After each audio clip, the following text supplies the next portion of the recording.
আসসালামু আলাইকুম সম্মানিত দর্শকবৃন্দ। এই মুহূর্তে দূরেও কাছে দেশেও প্রবাসে যে যেখান থেকে আজকে আমাদের এই প্রতিবেদন দেখছেন সকলকে আন্তরিক শুভেচ্ছা অভিনন্দন জানাচ্ছি। দর্শক শ্রোতা, আমার সামনে যে ঘাসটা দেখানো হচ্ছে এই ঘাসটা মূলত তাইওয়ান ঘাস অর্থাৎ জায়ান্ট কিং ঘাস বলা হয়।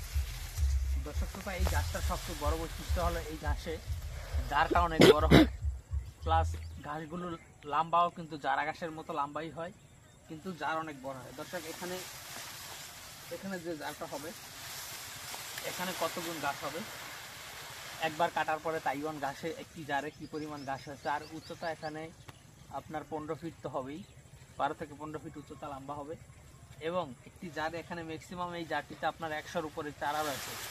দর্শক শ্রোতা, জারা ঘাস যারা চাষ করে থাকেন তারা আসলে বুঝতে পারবেন যে জারা ঘাসে আপনার সর্বোচ্চ 30-40টির বেশি চারা কিন্তু হয় না, কিন্তু এই তাইওয়ান ঘাসে একবার কাটার পরে এখানে 100টির উপরে চারা হয়ে গিয়েছে।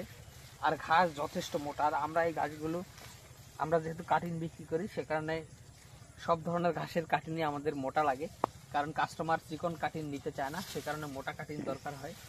আর আমরা দূরত্ব বেশি দিয়ে এই ঘাসগুলো লাগিয়েছি, সে কারণে এই তাইওয়ান ঘাসগুলো অনেক মোটা। এমনিতেই তাইওয়ান ঘাসগুলো জারা ঘাসের থেকে মোটা এবং জারা ঘাসের থেকে লম্বা বেশি হয়, প্লাস আপনার এই ঘাসগুলো 30 দিনে কাটা যায়। দর্শক শ্রোতা, এখানে যেই ঘাসটা রয়েছে এটার বয়স 30 দিনের মতো হয়েছে। আপনারা চাইলে এই এতটুকুন বয়সেই আপনার ঘাস জমি থেকে কেটে খাওয়াতে পারেন। আর এখন যেই ঘাসটা রয়েছে এই ঘাসটা মেশিন ছাড়াও খাওয়াতে পারবেন, এখন যথেষ্ট পরিমাণে নরম রয়েছে। দর্শক বন্ধুরা, এই তাইওয়ান হাইব্রিড ঘাসটা জারা বা পাকচন বা নেপিয়ার ঘাসের থেকে দ্বিগুণ ফলন না হলেও 1.5 গুণ ফলন কিন্তু জমিতে অনায়াসে হবে।